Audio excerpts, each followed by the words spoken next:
paralyzed by fear. I'm clutching you so tight, afraid to lose. I retreat more each night. Where is my voice? I've muted myself, and in my shyness, it's you I repel. I will find my way to express my voice. I must find my way to ignite my spark. Find my way to me so we can be we. Find my way.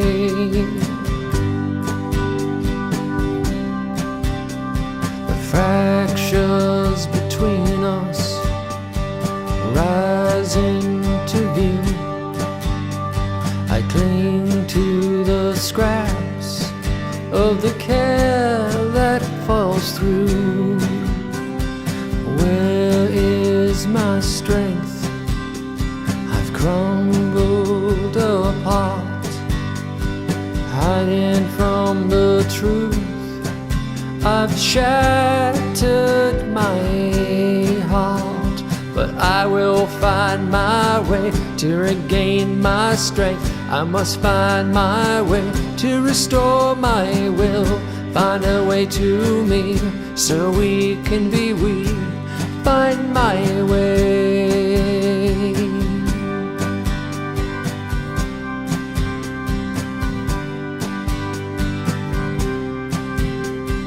Here is this moment to take a chance, to go on alone or grow and advance.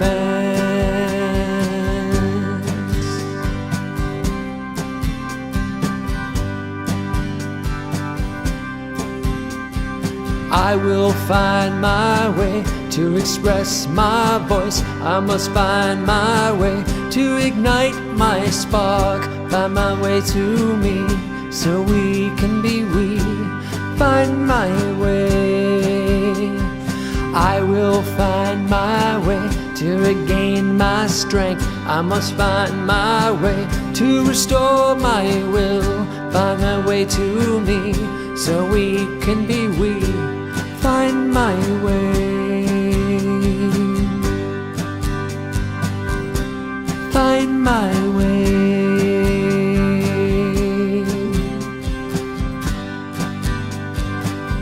I'll find my way. Happy Sunday, everyone. Welcome to Sunday Live. Welcome, Frank. I see you have just joined. And today we're going to, well, first off, that song, Find My Way, was co-written with my wife, and the acoustic version is being produced by my friend Tim, and will be, I believe, the next single in about 3 months. So if you like that song, watch for that announcement. The original song appears on my album, Brilliant Dreams. That is currently available on all platforms. In addition, the album Tapestry was released last week. It is an instrumental version of the Brilliant Dreams album, which was produced with Tyrone Stanford, Nancy Lake, and Seffi Carmel over in London, and that is now available. Today we're going to continue our conversation with Dan Wyman, composer, professor, and musician. Our stream got cut off last week, so I kindly asked him to come back this week so we could finish the conversation and expand it into the 90s. If you were tuning in last week, you know that Dan is a composer who's worked on many films, as well as was one of the founders of the Sound Arts recording studio out in LA, which produced a number of pop bands in the 70s, including Sparks, Donna Summer. In fact, the Sparks album, when I first heard it in the 2000s, I noticed an eerie similarity to a piece I had done, and then I flipped it over and saw Dan's credit on it, and that's the moment you realize someone has really influenced you. Dan eventually decided to move on from the LA scene and became a professor at San Jose State University, where I met him. He built the recording studio program there, including a large room that all the early Audio Terrorist recordings were done in. Various recording artists contributed to the equipment at San Jose State, and we're very thankful for Dan to organizing that, because having access to that studio, it can be said, changed my life.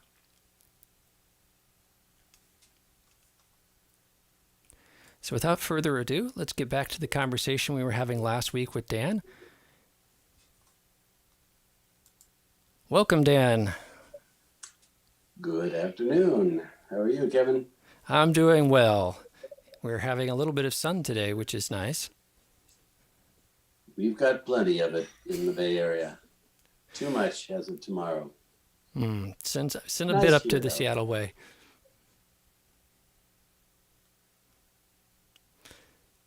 So where we left off last time, we'd already talked about the early 70s work, to late 70s work, into the early 80s, your transition to San Jose State as a professor, and me coming into your sphere of influence in the recording program.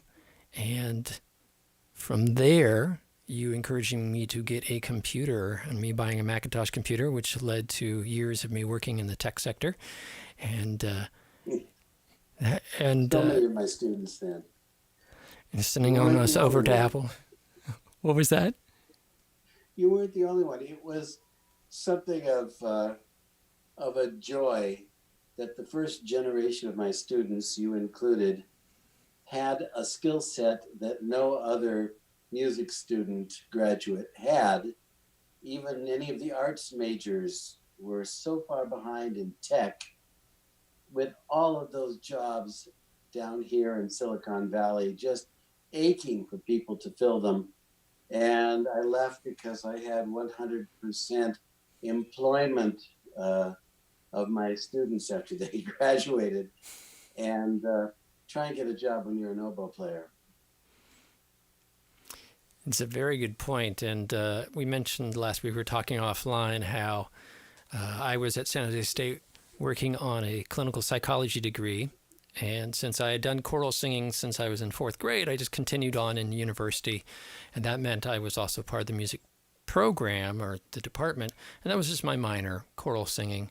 And then when I met you, got into the recording studio, started wanting to learn more, and took classes with a number of professors, and one who eventually took me aside and said, you know, it's a tough world out there in the music business. Are you sure you want to do this? And I had to let him know that I was getting my degree in clinical psychology, and that music was just a love and passion I didn't expect to make money from. And I already had that idea of going into tech to make the income and to pair up with music as a way of doing whatever I wanted creatively, but still having an income. Indeed. And that definitely came out of when you told me to go get a Macintosh in '88 and to attend a single class. I think it was the first class that was offered. It was in the English department on multimedia and working with HyperCard stacks. And that's what got me going and opened that initial door. Because before that, other than an Atari 2600 that the neighbor had when in sixth grade, I'd never touched a piece of computer technology. You may have taken a course in creative arts, which in those days was part of the English department. Yeah, I don't recall what it was called or who the teacher was.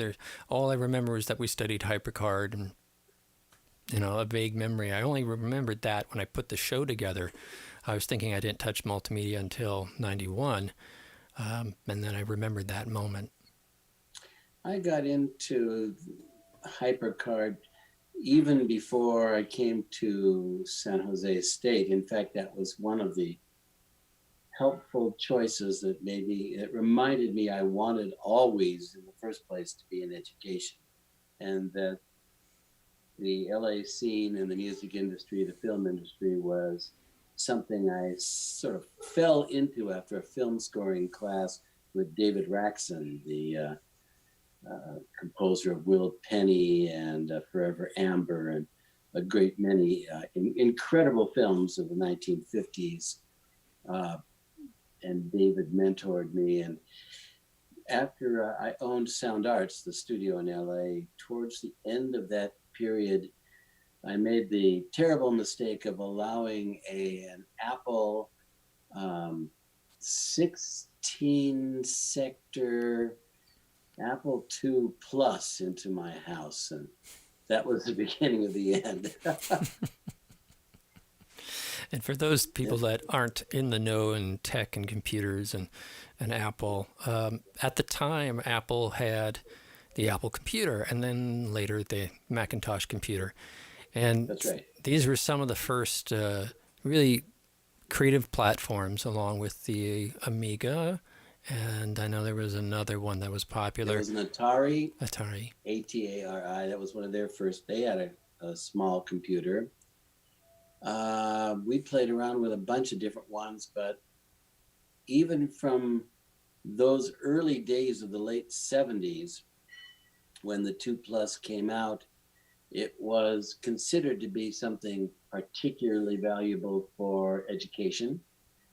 And there was a phenomenal keyboard called a Synthi, I think it was. I will remember that.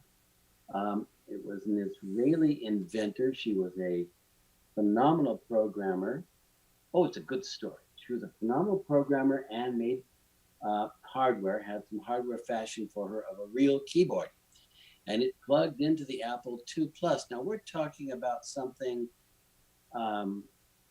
that was so small in memory and capacity that you could probably put 1,000 of them into your Apple Watch.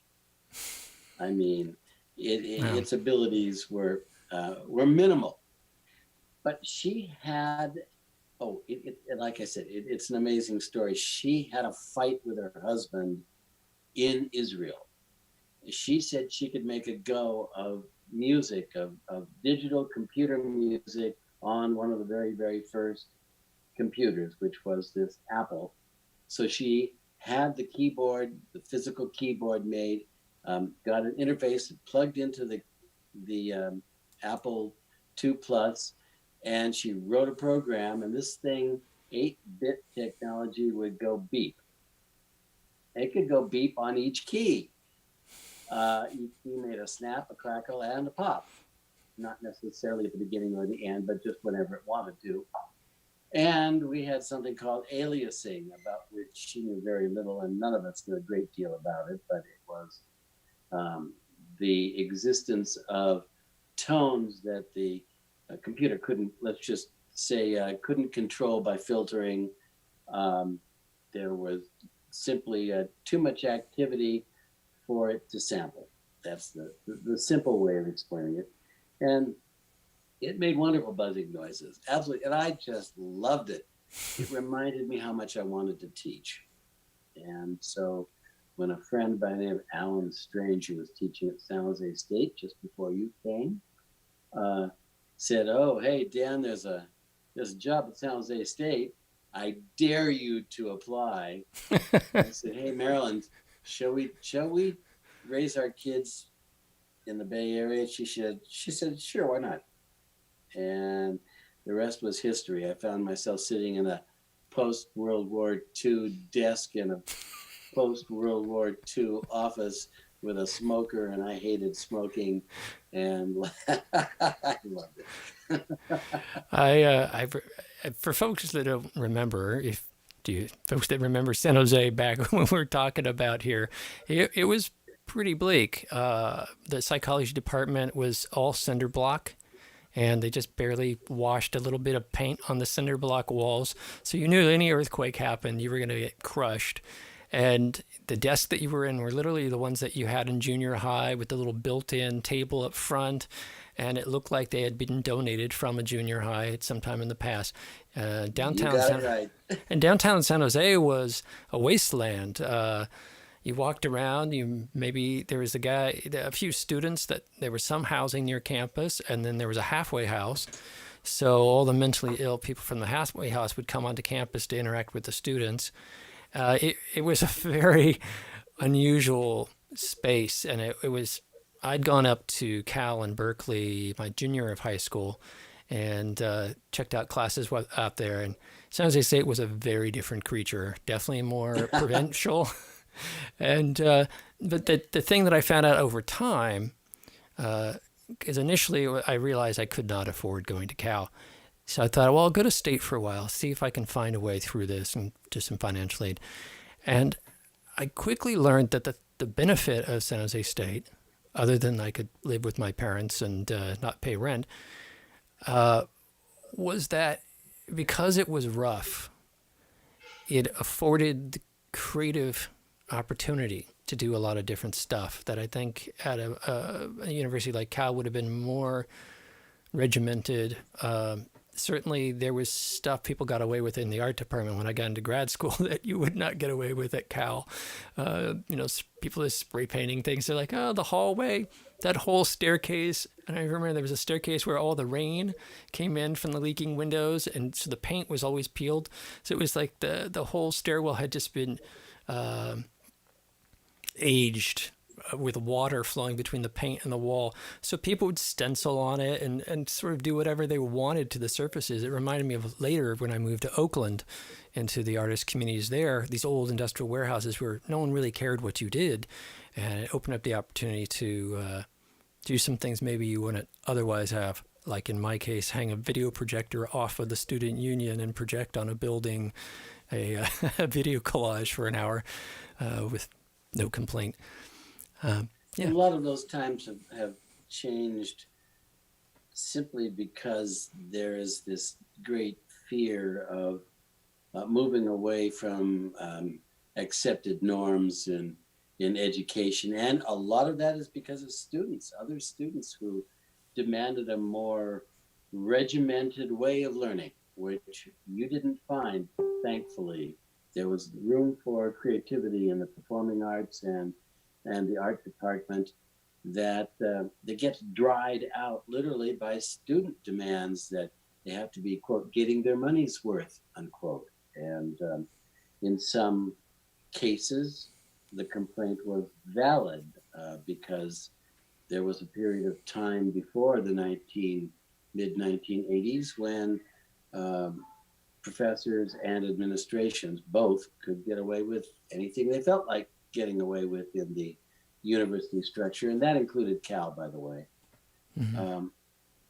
But the more students demanded accountability, the more we got SOTEs, student evaluations, and an administration that acted upon those student evaluations to pretty much dry out, that is to say, weed out those who were different in their approach to teaching. In some ways, I'm an example of that, and your education was a part of that example. I loved my students. There's just no doubt that I looked to see the best ways I could communicate. Others did not, and I had colleagues who would look for any way they possibly could to get out of holding a class. And so some aspects of that, that regimented, we want our money's worth attitude, work in favor of a better but more formal education. On the other hand, that informal way really ought to be expected and should still be expected in the arts in university structure. Now, I'm not talking about community college or high schools, etc. I'm just talking about real universities with arts programs that are creative. I was hired out of the film industry, and as a composer, I wasn't an educator, I was a composer. They were hiring me for my skill set in music technology and composition, also in some world music. That meant that when I went into a class, I had not taken 6 courses in how to teach and how to make a lesson plan. I had no idea about that. Why should I? That I was not an education major. I was a composer. And that is and should be the way it is in any major university. You want somebody for their skill set and what they bring to the way they communicate to their students.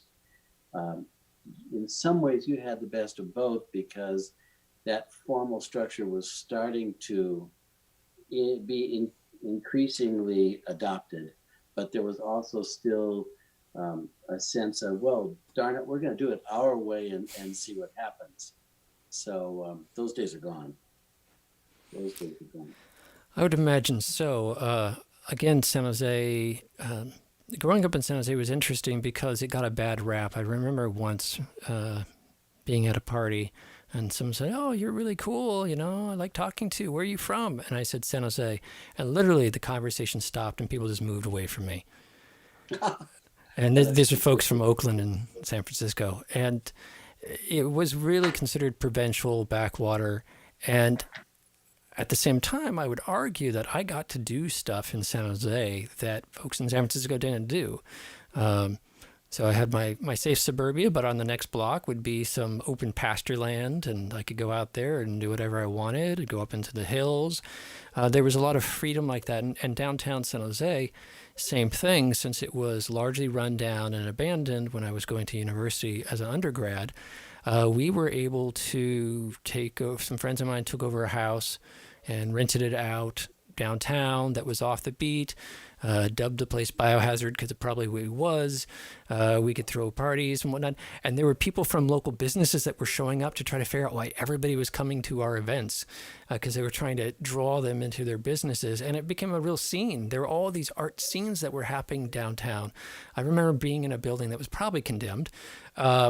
Where an artist had this huge loft space with, I'm like, wow, you got space for your studio and your bedroom and you just, hang a wall and all that kind of stuff. And I'm sure none of that exists in San Jose at this point. Don't know.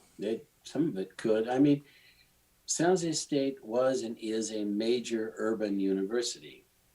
But the difference, which is really important, is that it functions like a little cocoon in a very quiet San Jose, in the city of San Jose. That downtown is quiet. It's developing a little bit. It has some great spots and has some great restaurants, but it is not hopping with street traffic the way Berkeley is, as an example, or other university towns. So that university is remarkably isolated within what is a million person town, just remarkably isolated. It was, and frankly, it still is. But one of the reasons for that is that the university and the city just do not get together on very much except one beautiful library that they share. Other than that, you don't find them participating in a blues festival, for instance. You don't find them participating in a major lecture series or a convention that spills over into the university. The university, state university, being run from Long Beach, just can't afford it. It's just that simple. They are a poor urban university, but with marvelous teachers. I'm patting myself on the back. That's not fair. No, it's really, it's there are true. so many sleepers in that university, really outstanding professors. And the real point is for us, like me, or any recent PhD who doesn't have real world, as they call it, experience, you get through with your PhD and you need a job. It's that simple. You need a job. You look online and see what universities are looking for somebody in your field. You apply, and if you're lucky, you're one out of the 250 who apply, or the 500 who apply. I had 350 people apply for the job I got. And so if you're lucky, you get an interview and you fly in or you drive in and they put you up in a bad hotel. And a bunch of people, folks you don't know, fire questions at you that you probably shouldn't know. and and if you're lucky, you get a job. But the next year, you could have applied to Cal. You could have applied Hmm. to Oberlin. I mean, this where we end up, a great many of us, where we end up is luck. Look, we have a Kusevitsky Award winner at San Jose State in the music department, Pablo Furman, composer. That is one of the great awards in the world of music. I mean, it is bar none one of the most important. He's a professor at San Jose State. He was my colleague, my junior colleague. Um, I had a Pulitzer nomination. I don't know how many composers in the state college system have Pulitzer nominations. You go where you can get a job. I wanted out of the music industry. I wanted to raise my little kids in a place near their relatives, near their grandparents and their uncles and aunts, and there was San Jose State. And it's And an important issue. It's a very important issue. You can get a great education in a state university and not have 500 people in your class the way you would at Cal. yes, However, Cal is more rigorous. It's a fact. I agree with that whole scale in it. And for me, I have so many interests. I was bouncing from here and there. Certainly, the bachelor's was clinical psychology, but I had going through the biology department, the philosophy department. At one point, they were asking me to do the charter for the philosophy department. I'm doing choir, and Charlene Archibek's choir was very highly regarded nationally. That opened a lot of doors for me to have different experiences. And I started realizing, because it was $325 a semester for, and that was much better than my 1500 with Cal. So I got through it without my bachelor's, and effectively a dual bachelor's with electronic music Right. with no debt, which was great about that path. And along the way, I was able to interact with all these departments in a way that I don't think at Cal I would have. It would have been No, more you wouldn't. regimented and early on, you need to focus now, etc. And that general education, I feel, made me a much more broad thinker. And when I approach any given task, gives me a broader set of tools to bring to any given trouble solving, say in a corporate job environment. And it also let me meet you to completely open doors. Barbara, who we'll talk about a little later and in a not future episode, those experiences I would have just not had. And even though you settled into that role as professor and helping all of us bloom and see opportunities that we hadn't before, you did get a call to do something down in LA. And we were talking about that when we got cut off last time. Even though you're at San Jose State, you're raising your kids, you No. still were doing some scoring. Now, it was a Oh, friend's son? Was that the story? well, I did a great deal more than that. In the early years, while you were studying, I would fly down to LA um, to do spotting, ghost, what we call ghosting. Missing, for instance, I did cues for the film Missing. Costa Gavras was the producer, and and Simply Vangelis didn't finish some of the cues, and they wanted different cues, and he knew, since the Warner Brothers knew that since I was up in Bay Area, I would come down, do my work. Uh, that was Thursday afternoon. Get on the scoring stage on Monday, finish my cues, and fly back for the studio orchestra on Tuesday.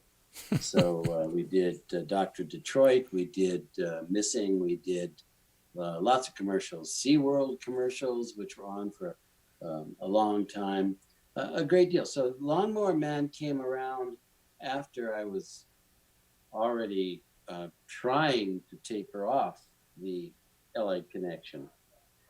And it started with, you just showed a picture there with something called the Dead Pit. And I got a call from this young man in Santa Cruz with his producer friend. Um, and that was Brett and Jimmy Everett, I think it was. Brett Leonard and Jimmy, I think her name was Jimmy. And basically, he just said he didn't have any money. He heard I was a composer. He didn't know anybody else. Wouldn't I please make a score for him? I was relatively bored. I had a graduate student who was a wonderful composer, and we figured we'll just knock this thing out in a few days since I had a studio. And that's what we did. That was somewhere around 1990, I figure. And the only caveat was, I mean, I did get paid for that, but it was not significant. The caveat was that if he made it, if he sold that film and he got a chance to make another film, I had to get the right of first refusal for the composition for his next film. And along came The Lawnmower Man. And we negotiated and did the score for that. So that was 1991, and I think it was released in 92. And the Dead Pit, if I recall correctly, you said was at Agnew's in Santa Clara, which had been shut down, and it was a mental hospital. And so a kid from Santa Cruz who gets a bunch of homeless people, give them pizzas to wear zombie makeup, and go shoot this soup. They may have bought some pizzas too, but they didn't have money for pizza. It was a soup film.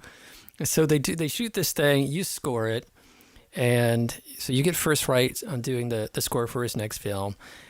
And then you get a call that somebody liked the Dead Pit or liked what he's doing enough that they're going to give him the next Stephen King horror film, like a la Children of the Corn kind of Cujo kind of thing, and that he's got this big break to do a Stephen King film. And suddenly you're not doing just a small local film, you're doing a back in an LA situation. It was never done in LA. It was completely done in the Bay Area. Oh, I didn't know that. Yep, that was musicians from here, very fine musicians. One of whom you can you can hear at the end of the film. She played a violin solo over the end credits. Patricia Strange, who was the concertmaster then of the Civic Light Opera in San Jose, and also the assistant concertmaster or principal violinist of what was then the San Jose Symphony. Superb violinist, absolutely world class. And I had a good number of other wonderful musicians on that film. So it was a Bay Area production. It was still local. Yes. At what point did that tipping point happen where the film became something more? Because I remember in addition that what he delivered they liked, but they wanted to re-edit it. So you were hired to do a new edit of the score, and you ended up scoring two different films: the original one with the chimp, and then the theater one. The chimp was taken out pretty quickly. Though this is absolutely typical, consistent with just about every middle of the road film you see. There are multiple versions. Version one is what we call the four-wall version that goes out to all the theaters, and even then there may very well be a cut for the Asian market, a cut for the European market, a cut for the South American market, because cultures change. Oh, I will give you an example. We did many, many years of field work. I have a secondary degree in ethnomusicology, a study of music in other parts of the world, music for peoples in other places besides Europe and America. And uh, our field work in as we um, got interested in continuing our studies for my wife and myself, our field work was in South Africa.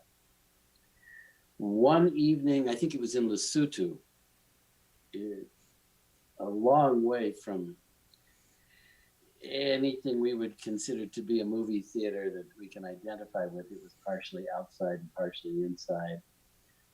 They were playing on one evening when we wandered into this village. Playing, I think it was a Tennessee Ernie Ford movie or a Burt Reynolds movie. Yes, something, some silly Burt Reynolds movie. And there was a clinch where he hugs his counterpart actress. And everyone, adults and kids in the class, laughed. And it happened again. And they laughed. We left the theater and asked one of the folks we knew who spoke Sutu and said, why is everybody laughing at a hug? And they said, people don't do that here. Mm. They would never, ever kiss in public. Ever. And so they laughed at it because they didn't honestly think it was real. So yes, you have to cut films to fit the cultures that you want to release in. And we had to completely recut for the American culture called airplane culture. Heaven forbid something slightly too scary and or even hinted sexual would be on a plane where your 6-year-old can see it sitting in a chair. And so we had to recut a good number of scenes, which meant all the music had to be recut. That's very common, and I was expecting it. It was very easy, but it did necessitate a number of trips to Los Angeles. With Lawnmower Man? Yeah, the film was mixed in Los Angeles.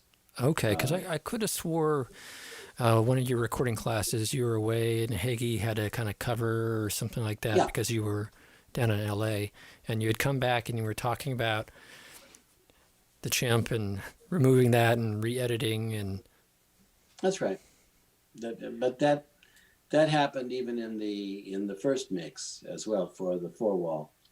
But that's just the nature of what happens to films. Excuse me. There are more than one. Good thing I'm in isolation. I'm fine. There are more than one producer on just about every film until you are so famous that a single person, director, producer can call the shots. And everybody has their own opinion. And so some things get dropped, some things end up on the editing room floor even before they get to the mix. This is just normal, and it's even worse for the composer. You better leave your ego behind when you go into dubbing, because the scenes you like the most could very easily end up on the editing room floor. so you I love this scene, you compose a piece for it, and then scene's cut. Yep. Just like that. And Story of My Life in Hell Night. It was a film in the early 80s. yeah, I think I put it up on the intro screen. It starred Linda Blair. Yes.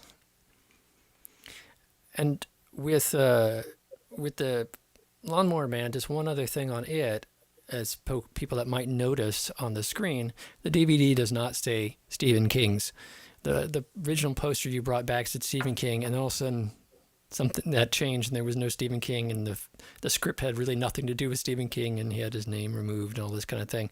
Were you involved with the project early on? Was it supposed to be a Stephen King horror film, and then it changed as the script got written? How did it change into like this cyberpunk futuristic sci-fi film, and did that change how you wanted to approach the music? Okay, that's an interesting question, and I'm pretty sure you've encountered this sort of thing. I had no knowledge, by the way, of the withdrawing of his name or any of that, but I didn't know it for 2 decades until I wanted to make a CD, and then found out there was this terrible history of multiple ownership of the film. That's all an issue of Brett Leonard's interpretation of the short story. And I have to cough one more time. Casualty of a respiratory illness. Brett was very, and is very creative. He's a major VR person now, in addition to being a director. And he wasn't so interested in making a horror film. He saw the possibilities in expanding the film. And he just went for it. He just changed it and made it whatever he wanted to be. I think at that point, he had no idea whatsoever that Stephen King had any say in it at all. And I think he had absolutely no idea that King would be unhappy. I know he had no idea. And this was all something that happened after the fact. I guess Stephen King was would have ignored it if the film hadn't been popular. But the plain fact was it was popular. And he ended up unhappy that the storyline had virtually nothing to do with his short story. And apparently it didn't. I've actually, I've read the short story years and years ago, and there are a few things in it that are similar, but remarkably few. And I'm not surprised. I'm not surprised that he was unhappy. He is a person who wants to be identified with what he writes, not with what somebody else writes. And I'm just sorry that it really screwed up the works in terms of the future of the film. And the soundtrack, because of all this different people owning different parts and legal elements, the soundtrack never got released. Right, that's the case. The original executive producer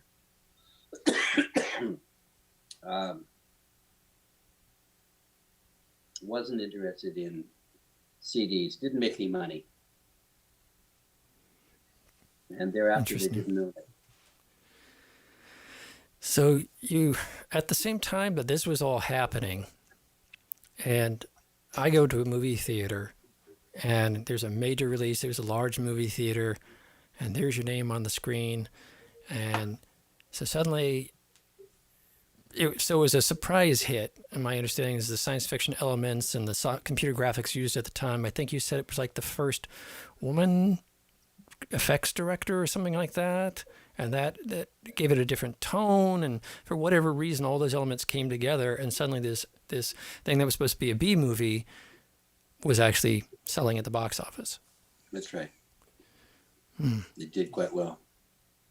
And I remembered that at the time, the theater was packed with people. Everybody was interested in seeing this film that was so completely different.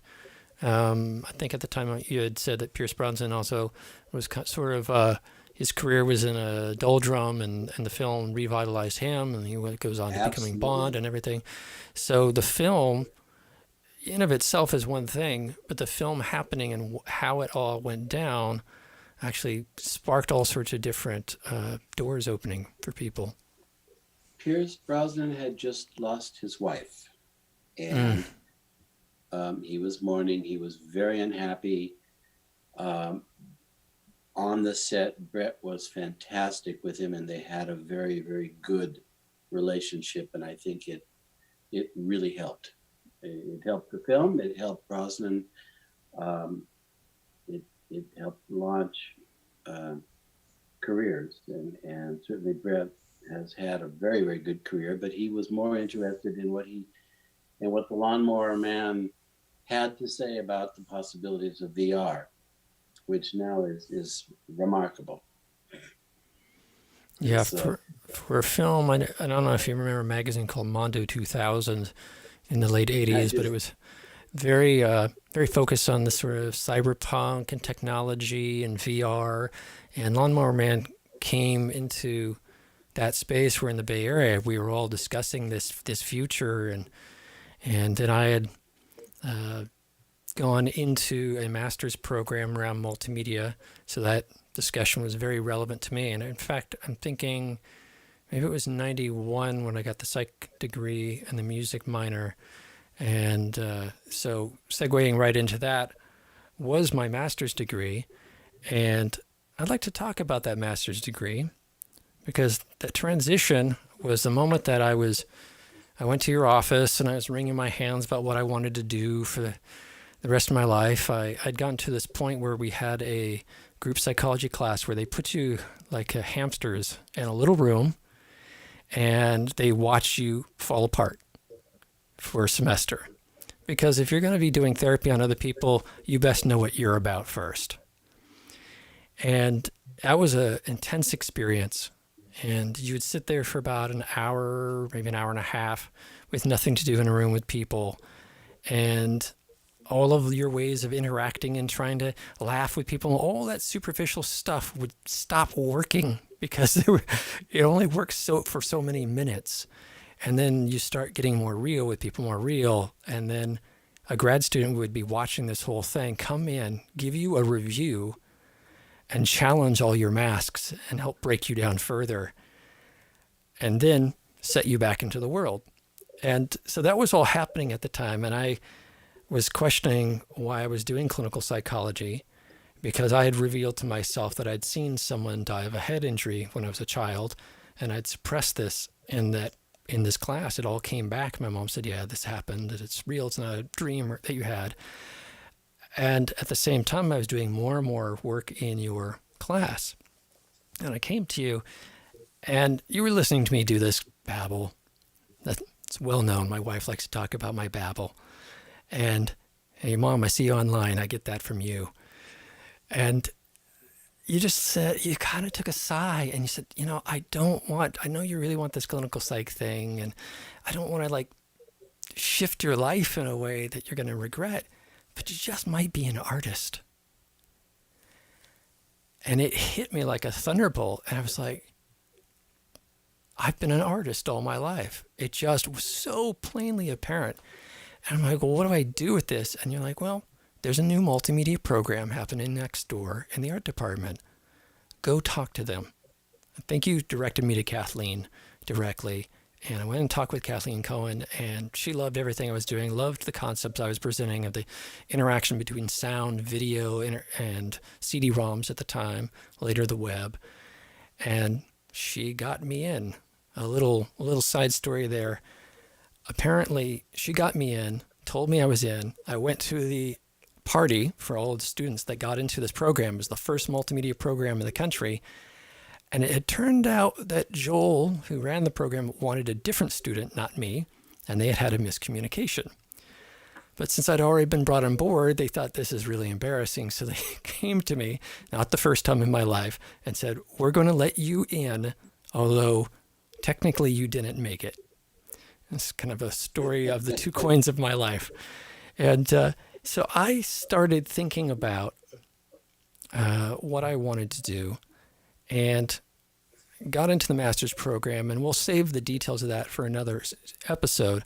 But I wanted your thoughts on the outcome of that. So 3 years later, I come out the other side, and I've put my psychology together with the art that I've learned during the program, with the music, with the video, with the interactivity. And in rapid succession, I went to do my thesis, and it really changed what the final product became in the end. I guess maybe a bit like Lawnmower Man. And I started with this idea of the interpersonal conflict, striving, right? I'm striving, I'm going to make money and be a therapist because that's legit, doctors and lawyers, that's legitimate. I get to have a legitimate career. And now, but the inner artist is in me trying to get out, and these conflicts here. So I wanted to incorporate that idea from the root of that first statement you had into the thesis.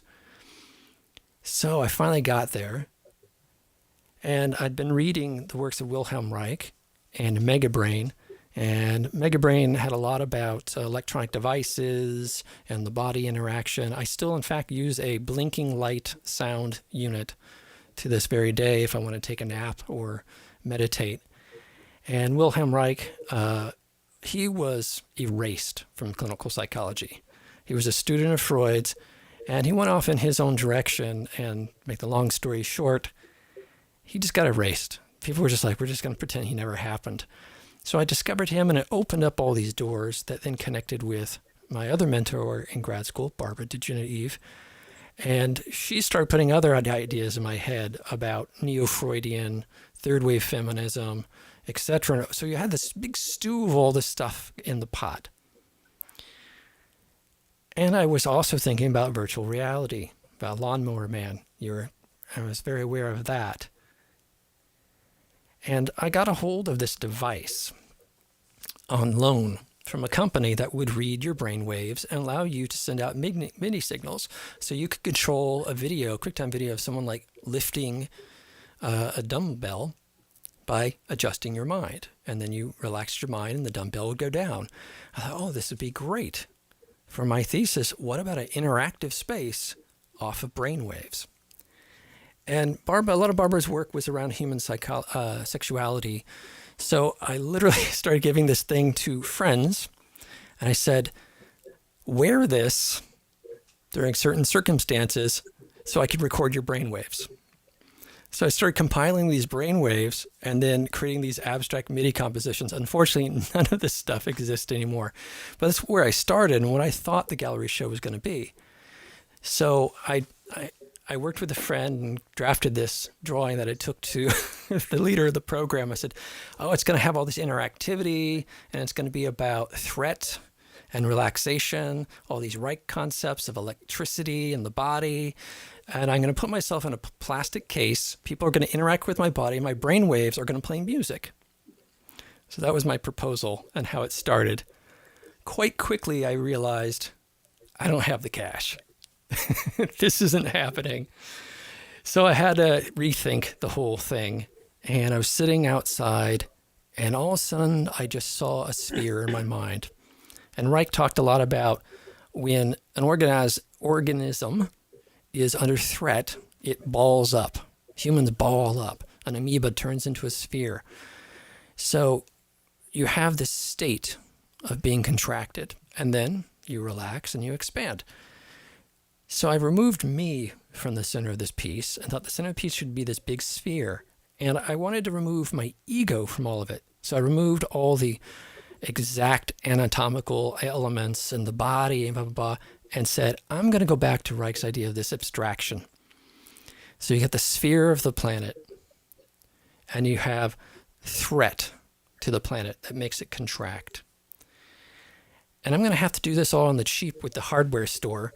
So let's see, we can get some little motion sensors. Those are a few bucks. We get a blinking light. We get those a few bucks. Hey, I found this little diagram for a theremin that I can build for 25 bucks in parts in a bag. Yeah, that's the way to go. Forget this $5,000 piece I was going to do. And I don't know if you knew, I don't think we were around each other when I went through that transition from what it could have been into what it became. And this is a couple pictures here of me at a gallery show after the thesis doing part of that space using an old radio from Goodwill and the theremin circuit there. Электромузыкальный инструмент терминвокс – это первый. I wasn't totally absent there. Yeah, I remember saying, I'm going to shift to doing a theremin from MIDI and Max and all these things that were hot in the way I'm supposed to be going academically. And you kind of looked at me like, what are you doing? Why would you want a theremin? They just whine at you. For those that don't know what a theremin is, I have several behind me, and I want to show you a brief clip of what a theremin's like. Электромузыкальный инструмент терминвокс – это первый инструмент такого типа. Это песенно-голосовой инструмент. В нем управление мелодией достигается посредством влияния на электромагнитное поле около инструмента.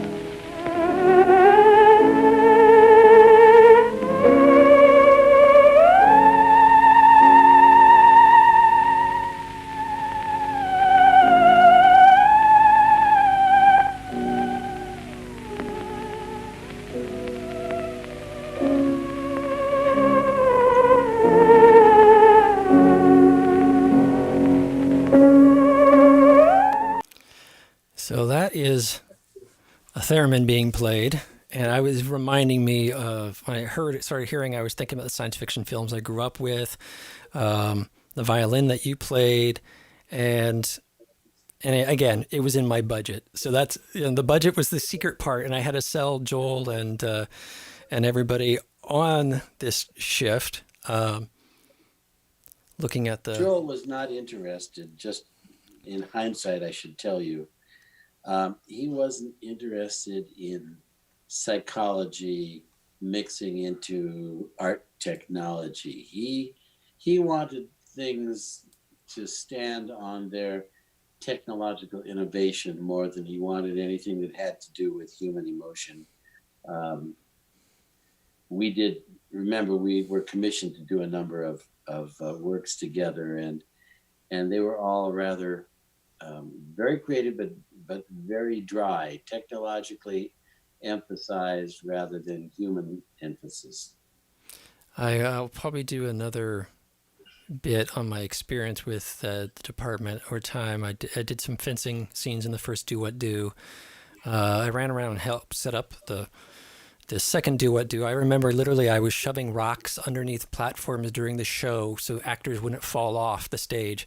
But somehow I wasn't officially a part of this thing. And, that's just fine. But I could see that level of, people were so into the technology. No one had thought to shore up the stage for the actors. And I'm like, guys, this is kind of obvious. We need to do this. So I sort of filled in that whole performance in Palo Alto as this ghost character that was doing all these activities that the people at the computers running the show and, the journalists writing up the articles were never going to see me. It's that invisible staff that keeps everything on its heels. So I got a little sense of that. I got a sense that he... I'll just put it this way. There was an elite factor. Are you part of the elite? Are you a member of the well? Did they let you in? And I know years later I spoofed him on the well just to poke at him because his view of me was I was this provincial kid who, he's going nowhere. So yeah, that was an interesting part of it. And for me, though, it rang true for me to do something that was more fundamental, more basic, that had the psychology element. And like here, suddenly a theremin is, again, the idea of energy, electricity, the body interacting with stuff that isn't entirely full contact. So for me, it carried the ideas I was shooting for on my budget, and it made it more abstract. The abstract changes happened right at the end, so it was unusual because none of my work before that had been purely abstract. So the sculptural abstract artist professor down the hall came into my show, said, "Who are you? And I want to extend you for 2 years so you can study with me because I see that you're opening this new door." And I said at that point, I'm done. I'm done with the university. I want to go make money. I want to show folks what came out of all that. So again, my background was in psychology, and Reich talked about energy and energy relationship. You've seen how the theremin responds, but I didn't want a theremin just sitting in the room. I wanted this to be an interactive experience. So, based on this idea of human bodies in an environment that could be under threat, I came up with the following. Oh, and here's Tesla with his energy. I had to throw a little Tesla in there as well. So you see this barbed wire and these poles that's suspended with the text from Reich's books, which had been burnt in the United States.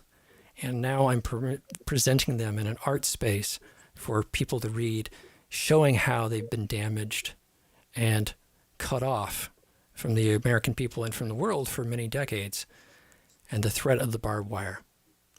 And then the barbed wire became the musical instrument.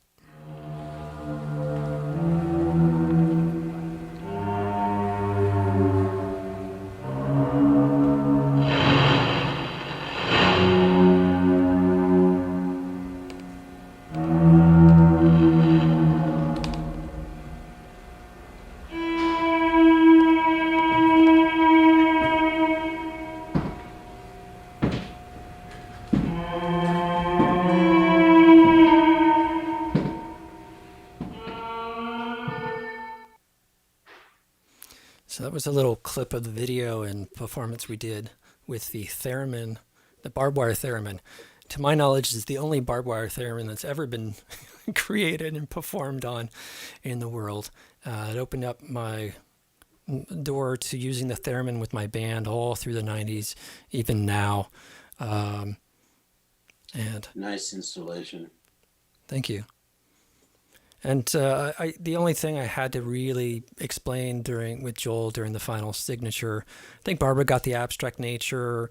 You were down with it as a creative expression, and Joel was looking askance at the last minute hamper, clothing hamper I put underneath the balloon to hold it up as it was losing air, and I had hauled around this tank of air, compressed air that could have killed me in my VW Bug, but it happened. And I want to thank you for signing off on my masters. Yeah, nice. I'm glad you have a record of it. I do have, I found that video just this morning. I thought it had been lost, and I found a clip of that. And then I had some actors do a little routine inside the space. And I've got a clip on that I will edit and release up on YouTube at some point. And we are at the top of the hour, which means it's Mystic Moment. And what I want to put out for everybody, when you're listening to these episodes, I would like you to reflect on your own life, how you may have been heading one direction, something was said that opened up a door, and you ended up going a different direction. And know that those doors are always around you. Those opportunities are always around you. You just happen to tap them that time, or that person happened to engage with you. So think about what all the other possibilities in your life are. And hey, you just might be an artist. Someone tells you something that embrace it. We're going to go into after party here. I would like to ask Dan a few more questions. So folks would like to hang out a little longer. Dan, I didn't want us to wrap up our conversation. That really kind of covers the years. The first episode and this episode covers the years that we were intertwined in one way or the other creatively. But after I left San Jose State and went off slogging away and testing software and doing all sorts of crazy performance art stuff that Barbara had encouraged me to do, and moved to Oakland, you continued to compose. And one composition that you've shared with me during this process, I really love. And that was the work you did with William Trimble. And I was wondering if you could talk a bit about that. Just a bit, because I pretty much lost my voice now. William Trimble was a world-class saxophonist, one of the really exceptional musicians at San Jose State while I was there. And we hit it off together. I was a bad saxophone player. And I was trying to demonstrate saxophone in an orchestration class early on in the 80s. And he stopped by the door and kind of shook his head at me. And a few minutes later came in with his saxophone and said, "Now would you like to hear what it really sounds like?" And we started to both make CDs and do live performances all over California and Cuba and different parts of the United States.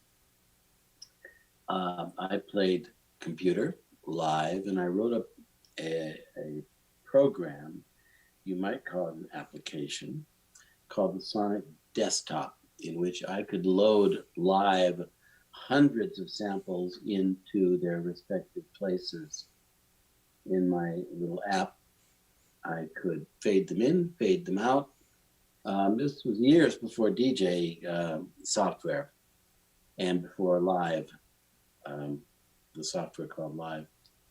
And so I think what you're going to play, well, everything from that album was live.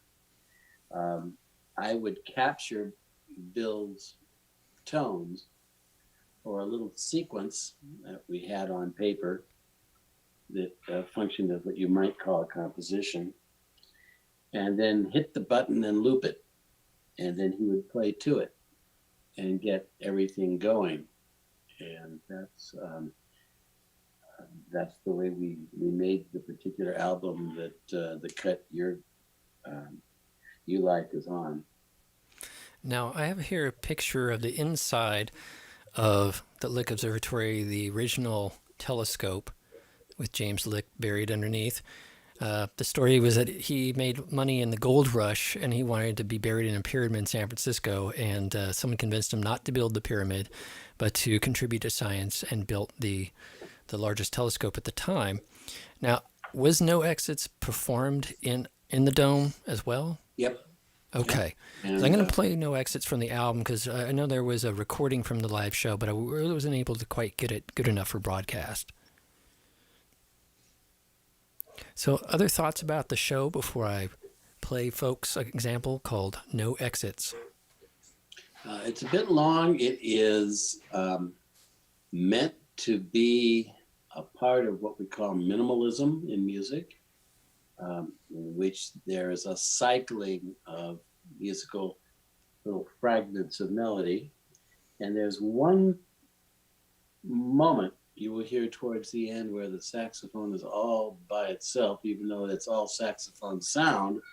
There are no more loops, and it goes 20 some seconds, and the saxophonist has to catch the entrance perfectly in sync with the next loop. And the only way you can do that is by counting while you are playing, so you never ever lose sight of the beat for 23 seconds. It's tough. It sounds tough. And you've just called out, for the last show I'd done an edit. It's about 8 minutes long, and I'd done a 6-minute edit. But now I want to hear that last piece that you just described.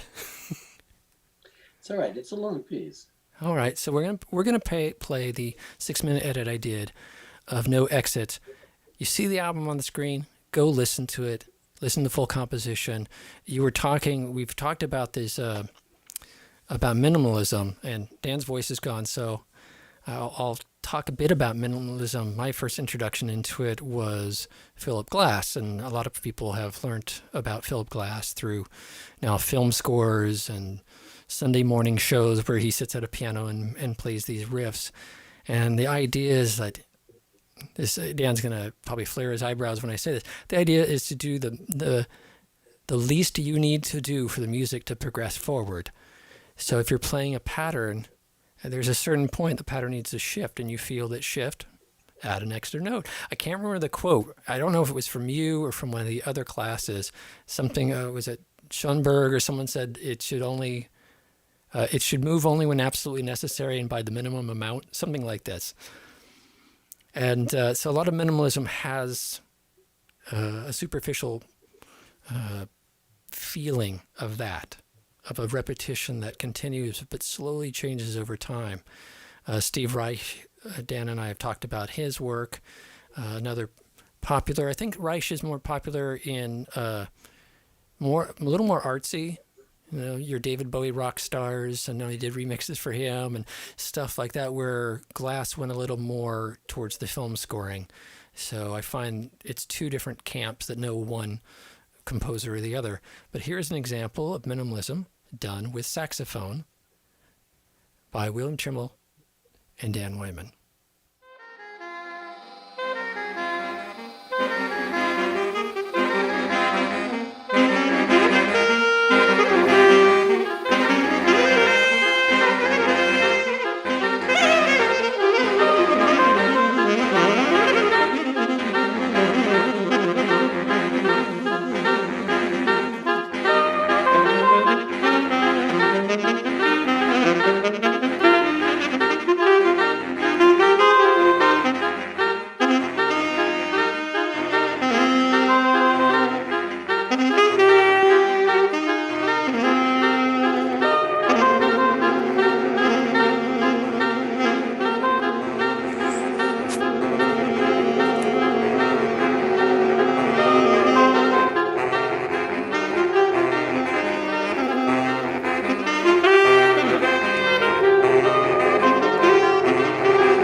Hi, everybody.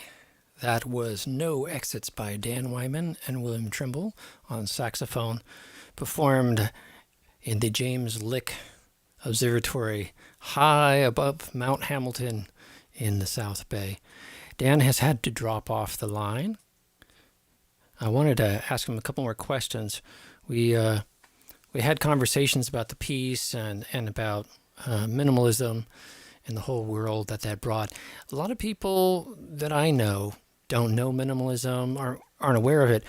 But if you close your eyes when you're watching TV episodes, there's tons of minimalist music in soundtracks and in the background. And part of the appeal there is that they don't necessarily jump out at you.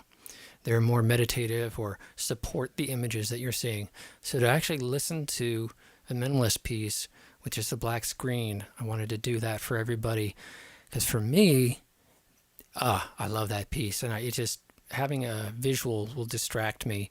So I love being able to have the opportunity to just turn everything off and listen to it and hear the loops and progressions just change and evolve over time. If you're interested in minimalism, look up Steve Reich and look up Philip Glass.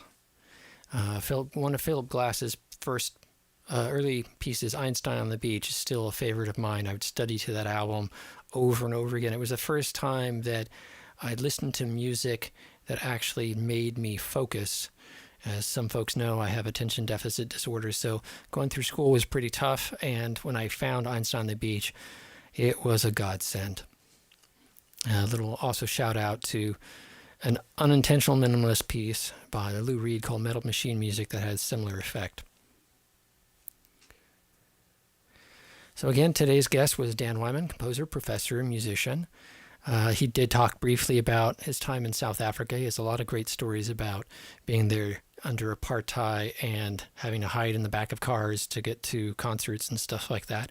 He also worked on the musical Baby, which we did not get to touch on today. I want to thank Dan personally for doing these 2 episodes with me and us reconnecting and going back over my college years, which had become somewhat forgotten in my mind.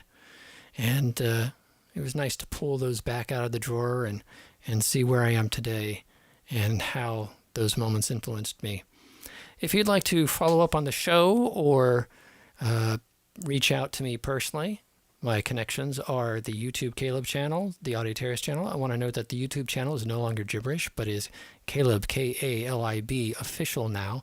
Thank you for all the sponsors, and thanks, Mom, for going out there and stumping for me to get the Caleb official brand on YouTube. And that was a lot of work, and I greatly thank you. For everybody watching, we are on every weekend, 5 to 6, plus after party, on Sundays weekly. Please tune in for our next guest next week. And until then, thank you so much for watching.